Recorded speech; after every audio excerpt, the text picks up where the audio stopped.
That's what it is. So now you head back, and you finally the professional sports has passed its opportunities for you. So you're back at Bowie and you're coaching. What are some of the fondest memories, Nolan, you have of coaching at Bowie High?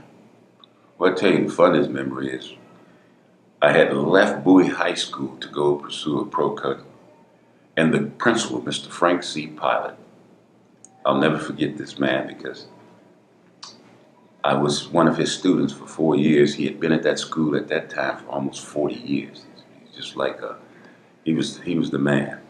He called me in one day and he said to me, he says, Nolan, you play all these sports, you coach all these sports. You're going to have to try to refine yourself in so we can find a spot for what you're going to do. He says, and I'll be honest with you, don't pick football. He says, you will never be the head football coach at this school or any of the schools in this city because you're black. That's what he said to me. He was honest. He was very honest. He said, now, basketball, we just might have a chance. He says, but baseball, I guarantee you'll get to be the baseball coach. He says, what do you think? I said, Mr. Pollard, if that's the case, I'm going to work at being a basketball coach. Mm-hmm. And that was gone. But at least I left and I said, damn, I have to put up with this kind of stuff, but I'm going to stay at it. I quit. And I figured he'd never hire me back to go play basketball. I quit during the season. I mean, it was September. You quit that job to go to Dallas, yeah, right, for the Chaparrals. Yes. When I came back for the next season, they had fired the basketball coach, and I got to go see Mr. Pollard to see if I could just get a job because I'm through with this basketball. So I couldn't, and the football coach, who was really close to me, says, ask him that you want that basketball job, coach. I said, man, this man is probably angry with me. I left in the middle of the year almost with it.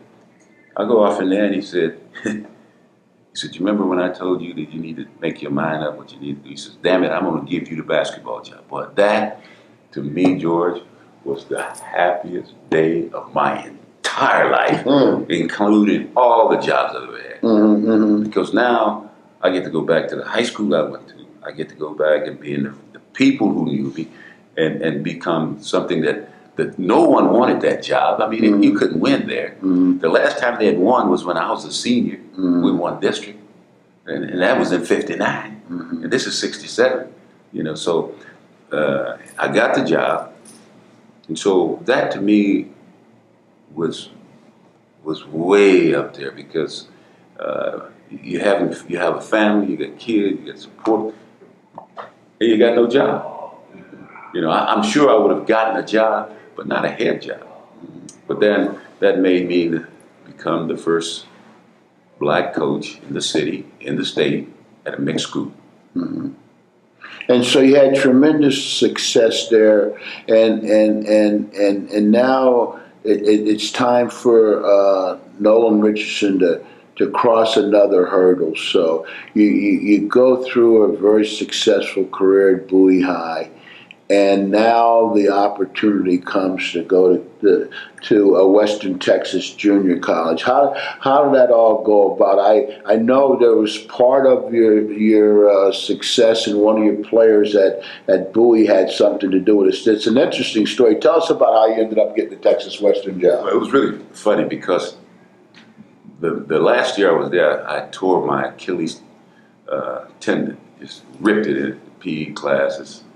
Playing. Well, I kept saying Texas Western. I'm sorry, Western Texas Junior College. Right. I keep saying Texas Western. Yeah, Western Texas. Right, Western Texas Junior College. I'm corrected. They flipped their tore Achilles, and then I decided I'm not going to coach in schools anymore. I'm gonna go back to school and finish my master's, and I'm going to get it in. I wanted to be an elementary principal. That was my goal. That I want to work with kids. So I went in and resigned. At the same time, Rob Evans, who was very close to me, lived right down the road at Hobbs, New Mexico. I watched him as a youngster growing up, and I played against his teams. his coach's team, which I stole some from Tasker. Mm-hmm. He was recruiting Ralph Brewster. Who was one of your players? Was one of my players. Mm-hmm. He was recruiting. You know, Ralph, and what they talk about is a little bit different. What actually happened? What happened was he was the only Rob was the only guy that came to the gym all the time. I hardly ever. UTEP never had to come. Of course, they just said, "Well, he's gonna send him here," but they never came to watch him play or anything. And at the end of the year, he turned it on and became pretty good. But in the meantime, Rob then was just recruiting. And then during that year, this job at Western Texas opens. So Rob comes to me and he says, "Hey Nolan, you ought to apply for a job at Western Texas." I said, "Western Texas?" I said, "Hey, hell, they won a national championship a couple of years ago." He said, "Yeah, school's only 4 or 5 years old." He says, "I think Gerald knows the guy down there, the AD." I said, "Really?" He said, "Yeah." I said, "Well, you think I can get an interview?" He said, "I bet you old Gerald can get you one. I'll go when I go back." We never said anything about Brewster because, see, I was already saying, "Brewster, you need to go to Tech." Why? Because this guy has been there for you day in and day out. At Texas Tech. Texas Tech. Mm-hmm. Okay. New Mexico came in the picture. Mm-hmm. They come in with bells and cars and all kinds of shit. The cash. I mean, that's why I said in our day, the father, Mr. Brewster, just, he thought I had hung the moon for his, whatever I'd say do, that's what he was going to do with his son. Mm-hmm.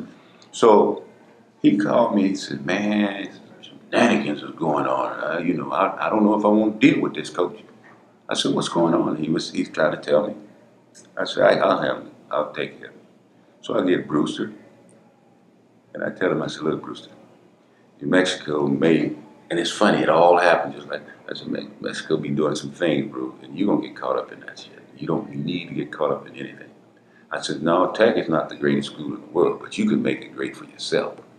And the only reason that I'd love to see you go up there is because that man was here every night you played. He was in the stands, basically." And Rob was recruiting that guy. Mm-hmm. So it just so happened that this job opened doing the same thing because that's where I wanted him to go.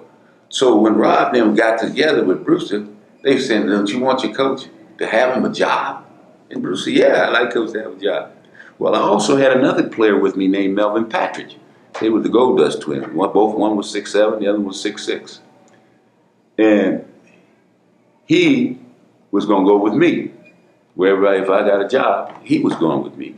And so, because he wasn't ready to play that major college basketball at the time. Brewster, who's a youngster, saying, we're only going to be an hour and 15, 20 minutes away from you, because if I go to Western Texas, you go to Tech, we can come up and watch you play back and forth, so I can still be around and see what's going on. So it just all came to pass. They interviewed me.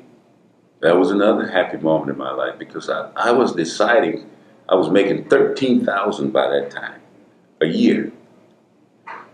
And the president interviewed me with his group, told me that I'd come back next week if they wanted to do something. And the AD, which was Dr. Sid Simpson at the time, we were getting ready to leave to get back to the airport. They drive me to Lubbock, and I'd be dang, over the intercom they called Sid and to bring me to the president's office. And Sid wanted me to be their coach. He says, "I sure hope this is give us good news, though." So we go there, and Dr. Clinton was his name. Amazing. Dr. Clinton was the president of at Western Texas. He said, we don't have the money that you probably deserve." He says, "Because all I can offer you is $18,000, something like that." I almost jumped over the top. So I was going to take 11, just to get into college, get started. I went from making 13 to 18, and I said, "Hell, I'm a rich man now. We're going to have a place that we can live in now." Yeah, and so, but now we're talking about Snyder, Texas. Now I got to go sell rose on it. So I called on the phone. She said, "What happened? What happened?" I said, well, sit down. He said, oh, man, goodness, you didn't get it. I said, no, the other way around. I got it. She said, I'm not leaving El Paso. I said, we got to go, honey. We got to go. So to tell you, to bring it all back together is, yeah, Ralph, they told Ralph that if we can get Coach this job, why don't you come and be a part of it? He said, if Coach wants me to do that, that's what I'll do. And I was in the car, they were going to sign him. I was going to let him go ahead and sign him. We're going to drive off, and then I'll get a chance. They bring me in the house. And back in those days, you could go ahead and sign. And they bring me in the house, and he said, Bruce said, old man Bruce said, what do you think, Coach? I said, man, let's get this done and get out of here. And that was it. And that was it. You was off to Western Texas. He said, but see, at the time when he signed, I hadn't gotten the job yet. Mm-hmm. But it was a done deal as far as Brewster was concerned, going to Tech. My motive was, and I told Coach that, I said, you never come to see him play, Coach. This is nobody. Right at the end, Tim came to the game, I said, or Iva, it was one of the Ivas, which was, both of the Ivas worked for Haskins.